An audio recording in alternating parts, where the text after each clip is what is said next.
Hey, I'm Hannah from Leo Magazine, and today I have the honour of interviewing Charlotte Gambill. Hello. You were definitely such an incredible, role model, and you're very inspirational. But I think what I'd really like to know is what keeps you inspired?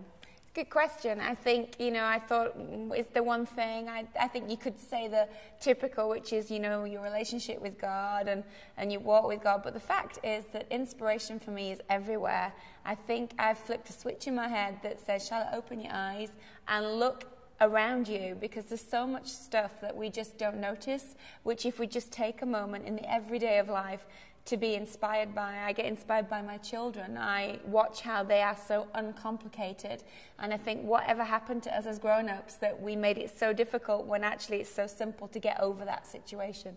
I'm inspired by the older people in our church that cheer on a generation. I'm inspired by the team I work with who have brilliant ideas, and yet their giftedness they've submitted to a bigger cause.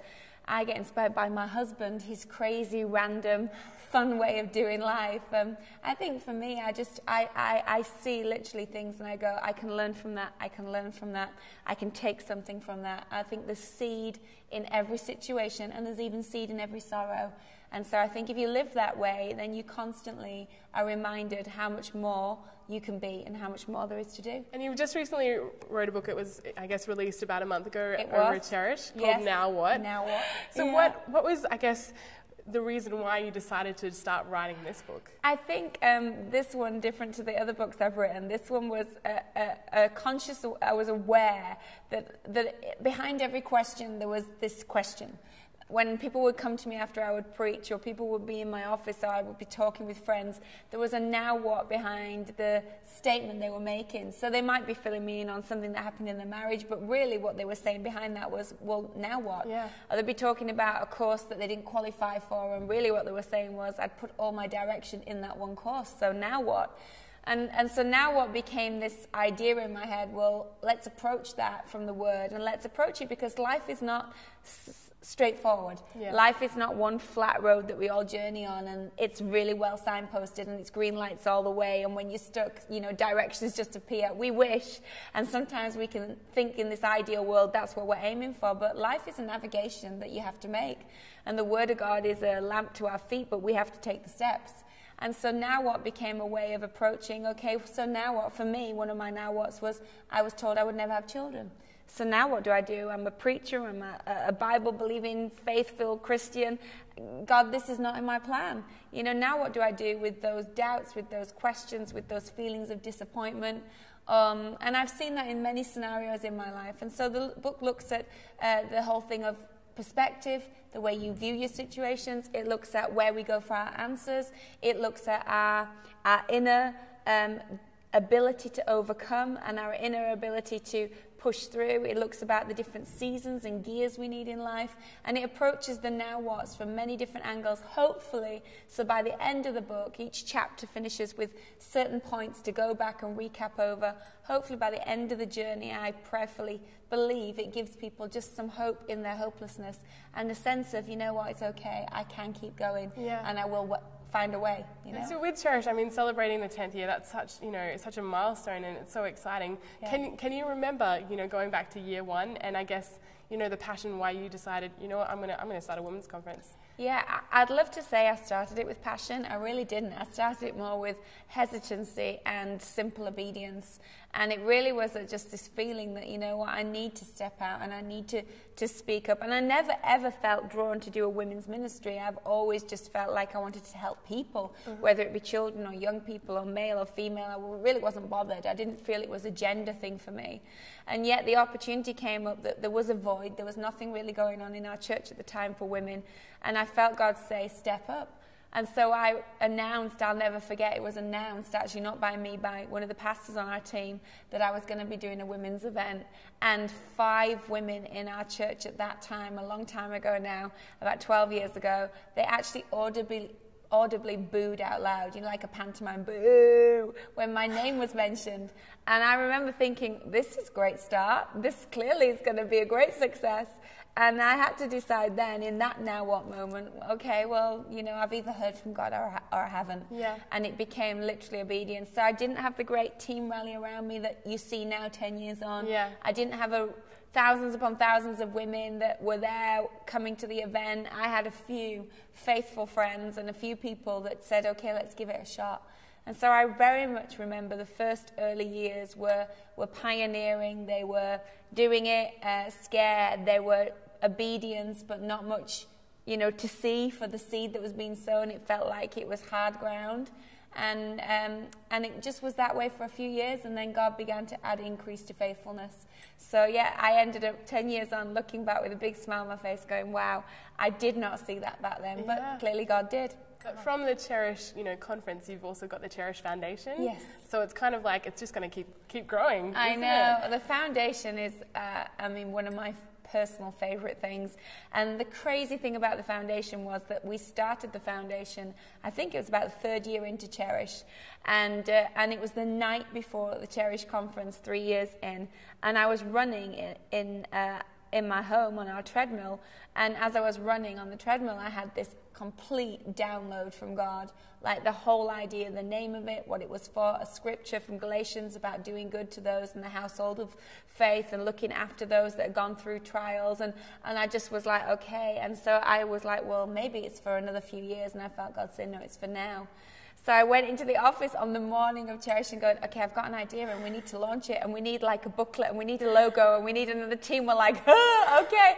They're amazing. Our staff are amazing. They're just like, okay, whatever. Yeah. And so the Cherish Foundation was the idea, well, if every year we come to Cherish and all of us give, then during the year, anybody could nominate someone from their world, and we'll use that money to select people that we honour, and we just do something wow for them. Yeah. And I felt God say to me, you know, make it a wow thing, not just, you know, send them to the movies. That's great, but I mean something that would really let them know, no, we want you to know that this moment is to be marked for you. And you know, you get into it, and the first year we announced it, and the women were like, I couldn't believe the response. I think in a room of several hundred women, they gave £10,000 in an offering, because they just, and I knew God was saying, there's people that will get behind this idea. And so the first year we were about halfway in, and it was just becoming one of these things where it was like, okay, Charlotte, was this a God idea, or was it just a good idea? Because we don't need to do this every year. Yeah. It's been so tiring. And we had the 4 nominations that we were honouring that year. And I'll never forget it. It was about a week, 3 weeks out from the conference, and we were going to do our first awards. And the telephone rang, and it was one of the families of who we were selected, their daughter, to be one of the winners. She was called Lavinia. And she'd been through horrendous abuse, sexual abuse. She'd worked in crime scene, and she'd just been involved in a lot of stuff. Her life had led her on a course of drugs, but she got her life cleaned up, she got her children back, and then she was hit with cancer, and then she lost her job, and she'd just gone through one knock after another, but in it, had got involved in the local church, being a huge blessing, so they'd nominated her. It was them that called me about 3 weeks out of Cherish, and I said, is everything okay? And they said, no, we're just ringing to say, can you take Lavinia's name out? So I was like, but we've organised everything. They're like, she passed away last night.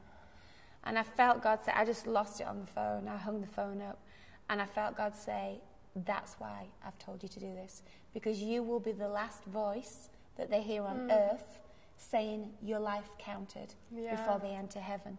And that, if ever I needed a seal on why we do it, that was it. So ever since Lavinia, it's been whatever the cost, however much work it is, however many late hours, it could be the last time. Because for Lavinia, her whole life had been, she felt worthless. It didn't matter. It didn't count. And I don't want anyone to go to heaven feeling their whole existence didn't make a difference, only to get to heaven and feel they were celebrated. I want, wherever we can, to celebrate someone in the here and now, so that when they are applauded here, they then go and be applauded in heaven. Yeah. So the foundation, in a long answer, is special for many reasons, but I think the spirit of honour and the God kiss on every time someone's nominated is just the perfect person that you know God's helped us somehow navigate to select each year. So long may it continue. And now there's 10 of them around the world in other friends' churches that have taken the idea. And there's a Real Women's Foundation, there's a Wave Women's Foundation, and they're all over the world in other churches, which is just awesome to see. That's exciting. Yeah. And it's just, I mean, we all can do something, and we can contribute in, you know, so so many ways, whether it's giving our time, giving our money, or, you know, just giving our support as well. Leo Magazine is all about building awareness of incredible charities, amazing people like yourself, just doing something about, you know, what they can do to make a difference. And so Urban Angels is another exciting thing that, I mean, you've been a, you know, really big part of starting that as well. So can you tell me a little bit about Urban Angels, and also there's, you know, the charities that you chose to support through Urban Angels? Well, I think through all the things that I was doing, I have had the privilege of meeting amazing people, as you would have too, that are doing such amazing things. And you get involved and you're like, I want to help these people on a continual basis. And what we began to realize was through Cherish, because it's only once a year, we only had an annual opportunity to tell people about maybe a cause that we were passionate about, and people would give and support it. But then, because something else would come up that we'd want to also give attention to, then that cause may have to wait a few more years until it got mentioned again. So I just felt, okay, God, which are the ones that you're asking us to work with? Relationally, they came into my world through different people that I knew, and I knew it was a God connection. So there was charities, 5 of the charities that we partnered with, which is Watoto in Uganda with the Skinners, that became great friends of ours, been out there, got involved. Compassion, who I'm a great advocate for with the sponsoring of children. Hope for Justice, which is an amazing charity with Ben Cooley, helping rescue people from trafficking environment, and also A21 with Chris Kane, who's a dear friend of ours, and what she's doing at the other end of that trafficking fight, and Mercy Ministries, which I've had a long relationship with Nancy Alcorn and seen the house be built here. So those causes became just part of the Cherish journey and part of my own personal journey. And so rather than just rotate them and only give them airspace every now and again, I was like, well, actually, the whole essence of all of these is that they're all doing something practical in the communities around where we all do life, or at the other side of a mission field, as in Africa with Watoto. So let's name it one thing, let's call it Urban Angels, and let's put all those 5 under that umbrella, so that whenever we give to Urban Angels, we're giving to all of them all at the same time. One thing that I absolutely love is people that do have, you know, a platform to speak from, is that they're using their influence, you know, and just putting it towards things that they love and are passionate about. And I was just looking on the Urban Angels website, and it was a really cool, I guess, mission statement. And if you can just say that, because I love it. It was together we're stronger, together we influence, and together we make a difference. You know, there's so many people out there that might have, you know what, like, I feel like I could start a women's conference, or I feel like I could do something. Do you have any advice to people that might feel like doing that kind of thing? Steady. It will be the first thing. Whoa, steady. I think you know, I am all for people starting what's in their heart to do, but I'm also a leader that's been around a little while now and seen the right way that happens and the wrong way. I think passion is an incredible force, and passion can push you to do incredible things, but also if it's not harnessed, the Bible tells us we've got to have zeal and knowledge, and one's no good without the other.